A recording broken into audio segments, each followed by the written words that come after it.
Autant il y a de représentations de Jésus, autant il y a de conceptions différentes de qui il est. À travers tout ce fouillis, qui est le vrai Jésus?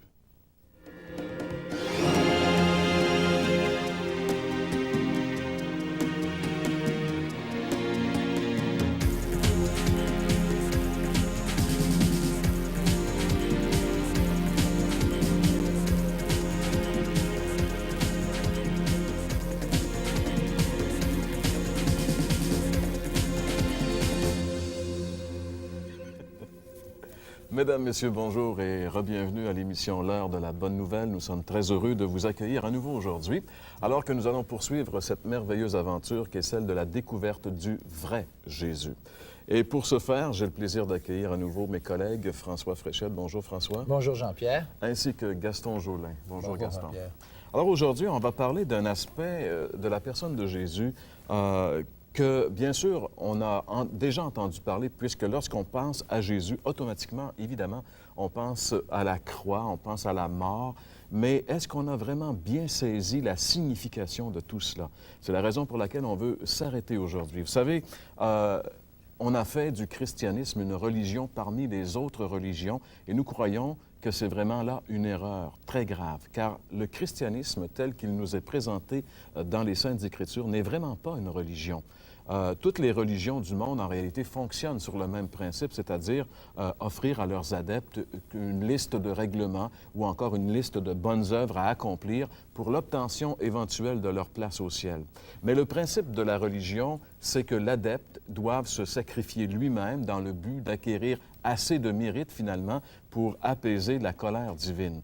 Pensons à ces adeptes de l'hindouisme, par exemple, qui vont très souvent sacrifier le peu d'argent qu'ils possèdent pour entreprendre un long voyage qui les mènera dans les eaux très sales du Gange, où ils vont descendre pour se laver et se laver dans ces eaux sales, croyant finalement qu'ils vont se laver de toutes leurs iniquités.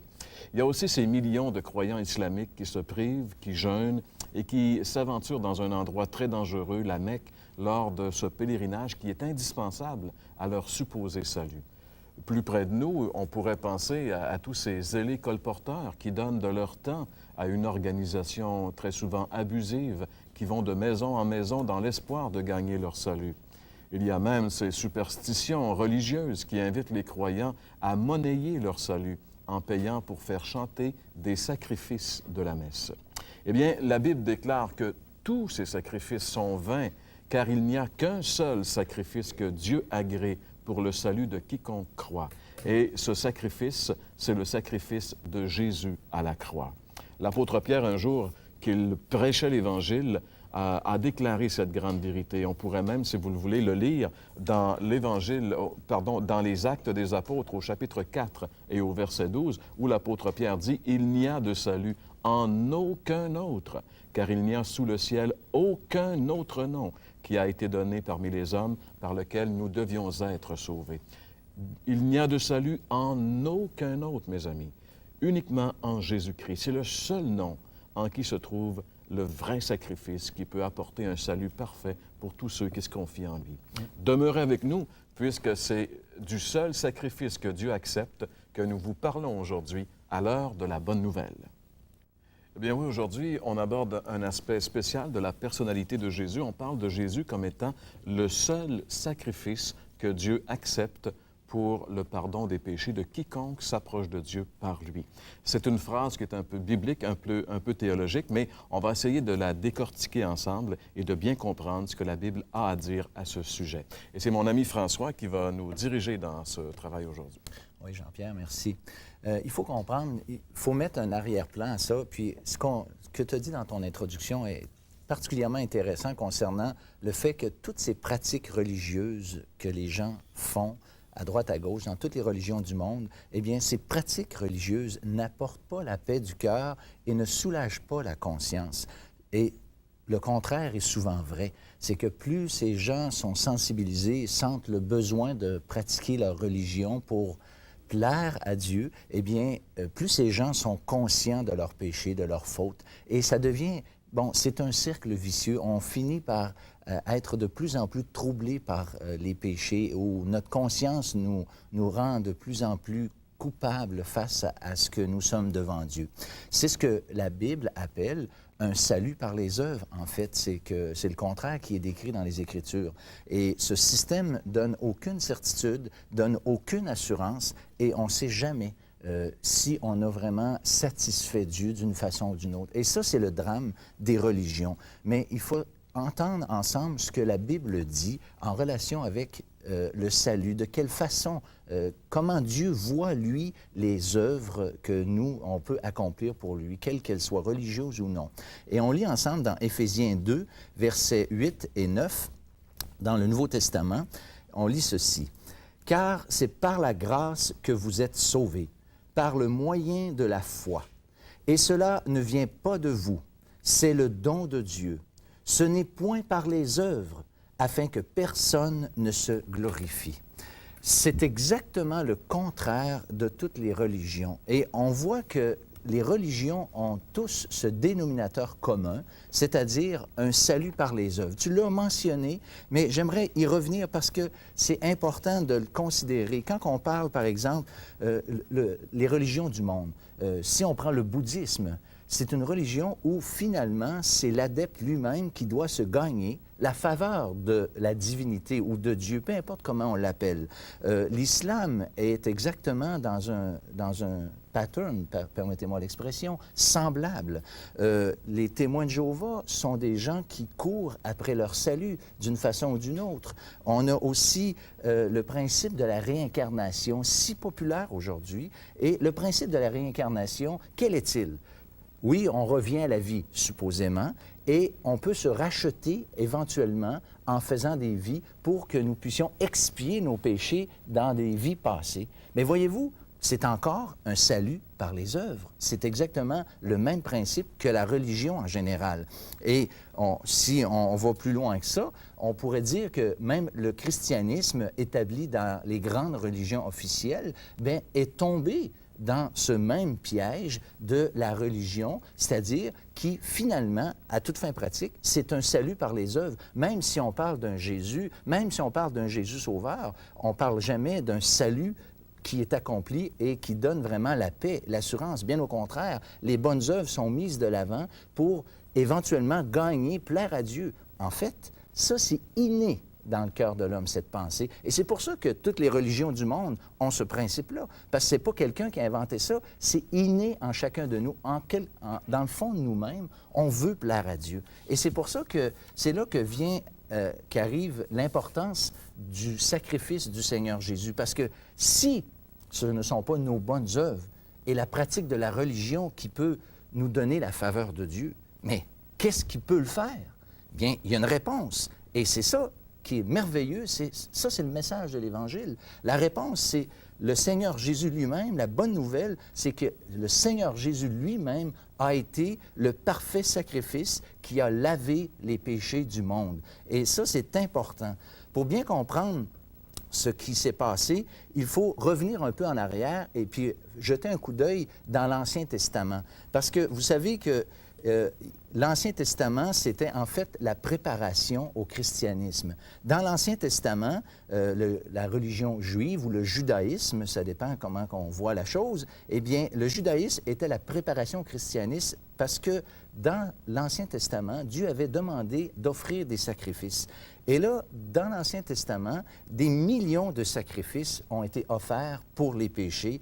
Et qu'est-ce qui est intéressant, c'est que la Bible dit des choses à propos de ces sacrifices-là, particulièrement dans le Nouveau Testament, que ces sacrifices étaient incapables par eux-mêmes d'enlever les péchés, mais la Bible dit clairement que ça, c'était, ces sacrifices-là, une ombre des choses à venir.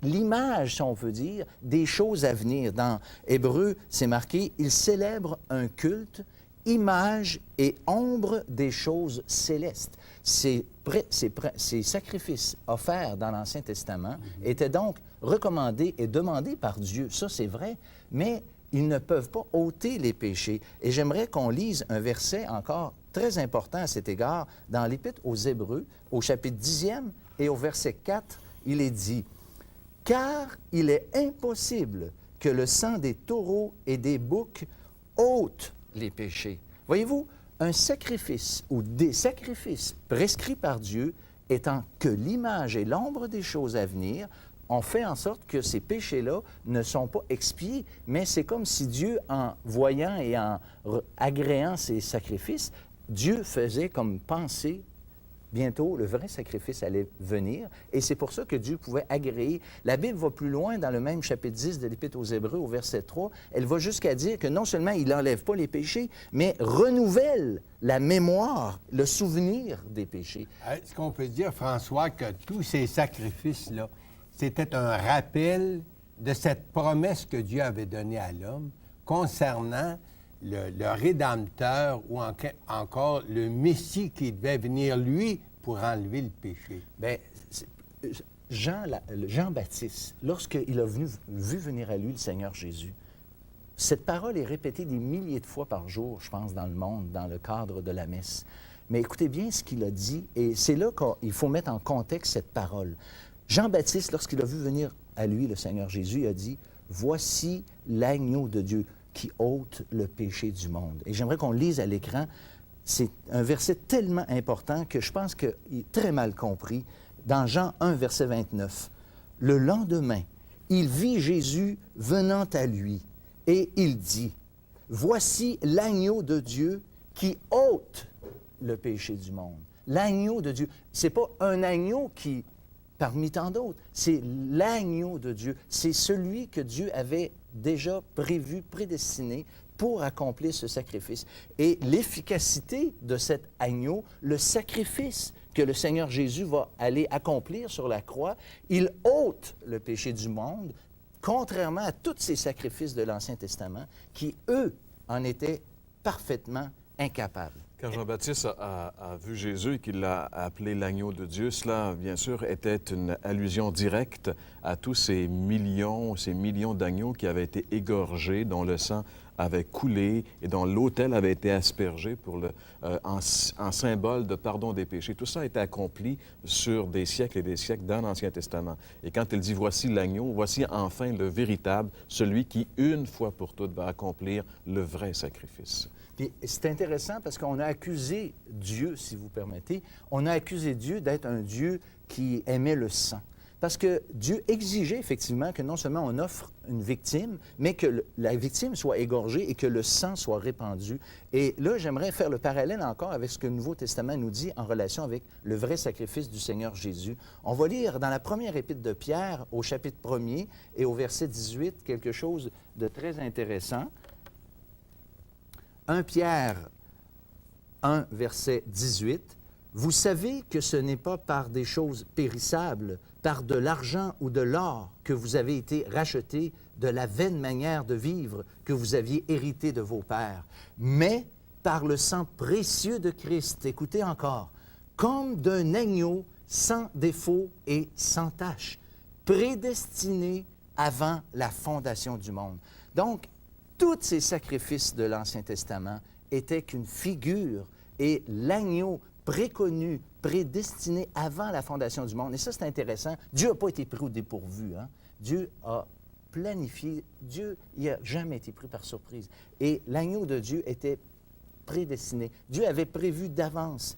Et qu'est-ce qui est important de comprendre, c'est qu'il y a un seul sacrifice. Jésus, le seul sacrifice. C'est le thème d'aujourd'hui. Et il est le seul sacrifice dans deux différents aspects. Le premier aspect, c'est qu'il a accompli le sacrifice pour ôter nos péchés. Il n'y en a point d'autre. Il n'y a pas d'autres sacrifices qui peuvent être efficaces pour ça. On lit dans Hébreux chapitre 1, verset 3, ceci. Il a fait, c'est le Seigneur Jésus, il a fait la purification des péchés et s'est assis à la droite de la majesté divine dans les lieux très hauts. Il a fait la purification des péchés et s'est assis. On comprend que l'expression « assis », ça veut dire que l'œuvre est accomplie. Dans la Bible, vous voyez souvent ça. L'idée d'être assis, c'est que l'œuvre est terminée, l'œuvre est accomplie. Et le deuxième aspect concernant le sacrifice du Seigneur Jésus, c'est qu'il n'est pas nécessaire de le répéter, puisque s'il a été fait et si Dieu l'a agréé, bien, maintenant, c'est correct. On n'a plus besoin de répéter ce sacrifice. Et on lit encore quelques versets à cet égard qui sont capitales en relation avec cette grande vérité. Et François, c'est quand même vrai que l'Écriture le met très, très clair que ce sacrifice a été un sacrifice parfait puis complet. C'est ça. C'est tellement clair quand on regarde ce que la Bible dit à propos de l'efficacité et de la perfection et de la totale efficacité du sacrifice du Seigneur Jésus. Mais c'est en masse pour donner la paix du cœur et de l'âme. C'est ça, c'est la grande différence avec la religion. On lit, s'il vous plaît, dans Hébreux, chapitre 10 et au verset 4, s'il vous plaît. Plutôt le verset 11 et 12. Et tandis que tout sacrificateur fait chaque jour le service et offre souvent les mêmes sacrifices qui ne peuvent jamais ôter les péchés, lui, après avoir offert un seul sacrifice pour les péchés, s'est assis pour toujours à la droite de Dieu. Encore un peu plus loin, dans la même épître, au chapitre 10 et verset 14 et verset 18, « Car par une seule offrande, il a amené à la perfection pour toujours ceux qui sont sanctifiés.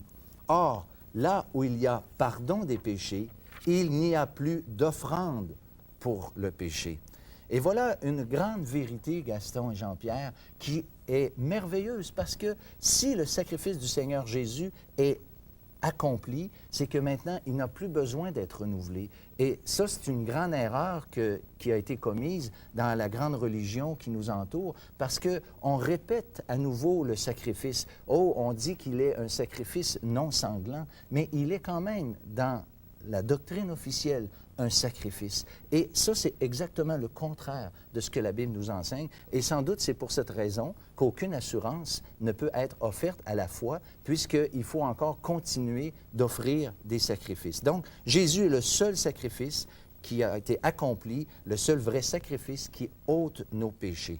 Et de toute façon, en offrant d'autres sacrifices, c'est comme si on ne croit pas que ce sacrifice serait valable. C'est ça, parce que c'est comme une insulte un peu à Dieu, parce que si quelque chose a été fait, bien, on ne recommence pas, on ne le refait pas. Je veux dire, même le problème, c'est qu'on risque d'entacher là, la beauté et la perfection de ce sacrifice.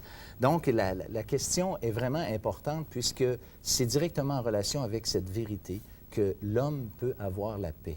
Si le Christ a vraiment été celui qui a porté nos péchés sur la croix du Calvaire, qu'il est vraiment ce sacrifice que Dieu agrée, eh bien, comment maintenant on doit faire pour le recevoir? Et j'aimerais juste laisser 3 petites questions. Le Christ a-t-il pris votre place? Est-ce que le Christ a fait ce sacrifice pour chacun d'entre nous ou pour vous personnellement? Ou encore, comment faire en sorte pour qu'il en soit ainsi? La vraie question, que ferez-vous de ce Jésus, ce seul et parfait sacrifice?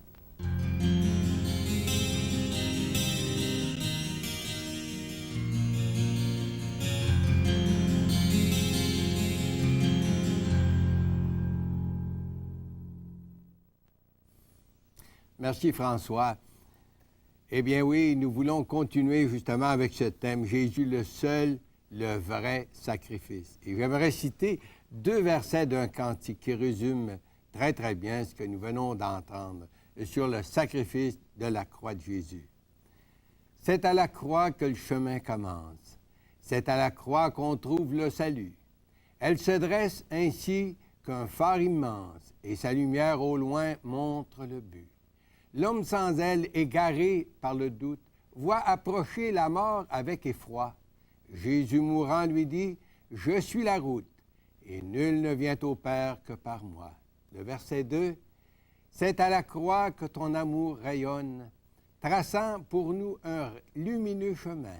C'est là, Jésus, que le Père pardonne, ouvrant les bras à tout le genre humain.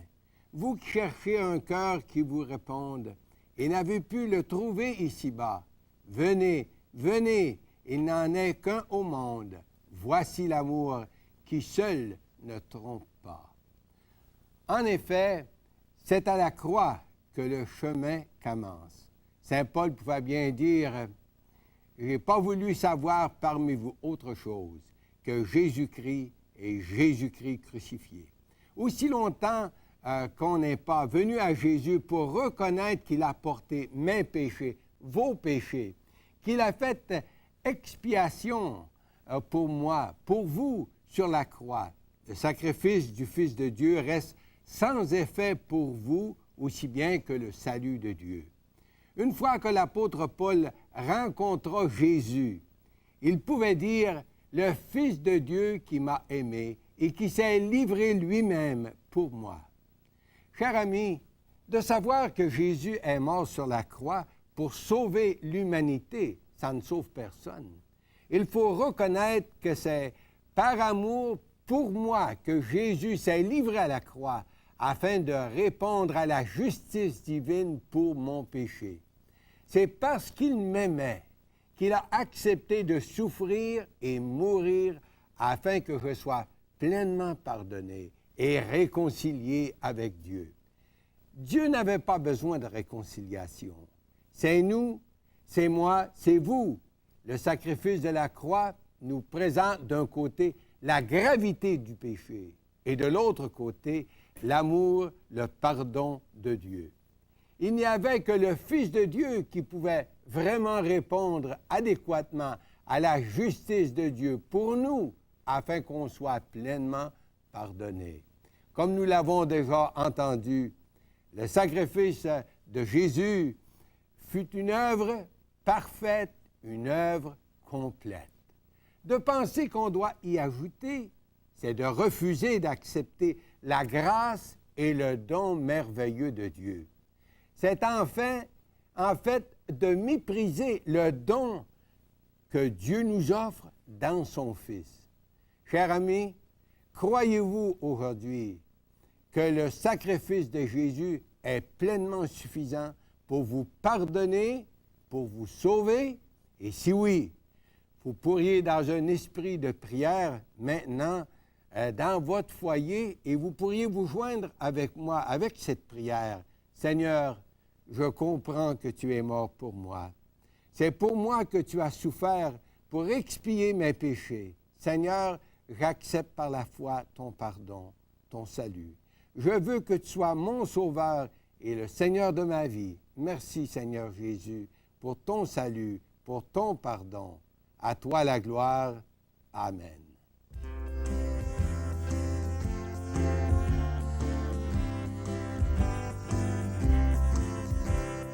Jésus, par ton sang précieux, enlève mon iniquité. Regarde-moi du haut des cieux, dis-moi que tu m'as pardonné. J'ai longtemps erré, cœur rebelle, mais j'entends ta voix qui m'appelle. Au pied de ta croix maintenant, tout confus, brisé, je me rends. Blanc, plus blanc que neige, blanc, plus blanc que neige, lavé dans le sang de l'agneau, je serai plus blanc que la neige. Oh, le fardeau de mon péché, Dieu très saint est trop grand pour moi.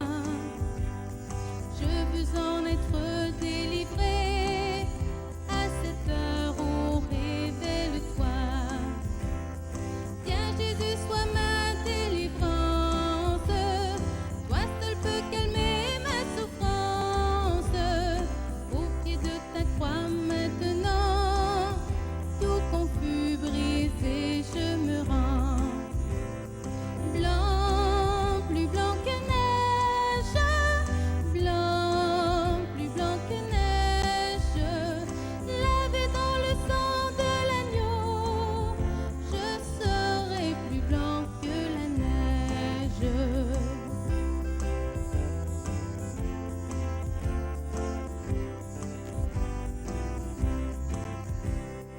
Oh Jésus, ton sang précieux a lavé mon iniquité. Oui, tu m'as répondu des cieux, ton amour a tout pardonné. Je te contemplais, je puis croire qu'en toi j'ai complète victoire. Au pied de ta croix maintenant, je me relève triomphant.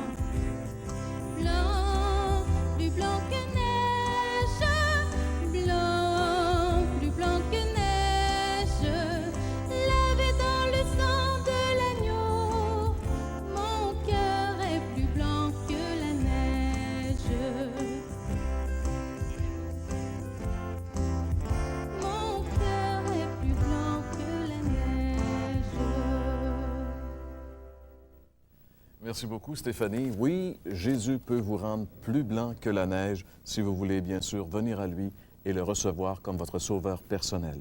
Et nous espérons que, suite à la réflexion que vous avez faite sur cette émission aujourd'hui, c'est la décision que vous allez prendre. Si vous désirez nous rencontrer, eh bien, les gens de la région de Montréal pourront rencontrer François le 11 mars, samedi le 11 mars. C'est ça. Je serai dans la ville de Rosemont, dans un restaurant où je donnerai mon témoignage. Secteur Rosemont à Montréal. Quant à moi, ce même jour, je serai au complexe Sartigan à Saint-Georges-de-Beauce. On va se croiser sur l'autoroute 20, François. Gaston, merci beaucoup d'avoir été avec nous pour l'émission aujourd'hui. On vous donne rendez-vous, nous, la semaine prochaine pour l'heure de la bonne nouvelle. Passez une excellente semaine et à la semaine prochaine.